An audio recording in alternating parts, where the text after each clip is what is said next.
If Paul wrote a letter to the modern American church, he would say how ashamed he is.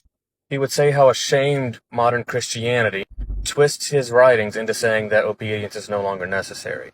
He would remind the American church that grace does not release us from obedience to God's law. He would rebuke the American church for twisting Romans 6:14 to excuse their disobedience. He would remind the American church, for by the law is the knowledge of sin, and if there is no law, then there is no sin. He would call the American church out for their hypocrisy because they want you to obey the law that says thou shalt not commit adultery, but who cares about the fourth commandment, right? Indeed, he would rebuke them for their hypocrisy. He would remind the American church that he said, by faith we established the law. He would remind the American church that he said, shall we continue in sin that grace may abound? God forbid. He would remind the American church that he said, reckon yourselves dead to sin, and that the Apostle John said that sin is a transgression of the law. He would remind the American church that he said, I had not known sin but by the law. He would remind the American church that he said the law is holy and just and good.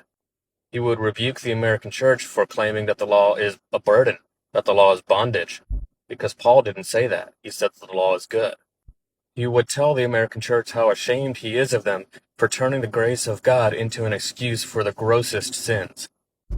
Because he would remind the American church that he wrote to Titus that the grace of God has appeared to all men and teaches us to deny ungodliness, to deny worldly lusts, to live in obedience and righteously to God's law. And of course, he would also remind the American church of what the other apostles wrote, such as Jude, keep yourselves in the love of God, and how the Apostle John defined the love of God as obeying God's commandments, and how even John said, the law is not grievous, it's not a burden. He would remind the American church that while we are saved by grace, obedience comes as a result of that salvation. And that those who claim to have salvation but use grace as an excuse for disobedience, those people are liars, and he would rebuke them as such.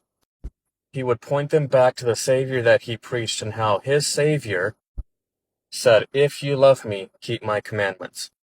He would remind the American church that Jesus said the proof of our love to him is in obeying the 10 Commandments. He would remind them how Jesus said, if a man love me, he will keep my words.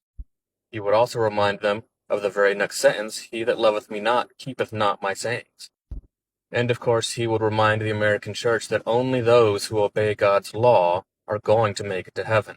Those who make excuses to disobey, those who claim that the law of God was abolished while knowing better, are not going to heaven.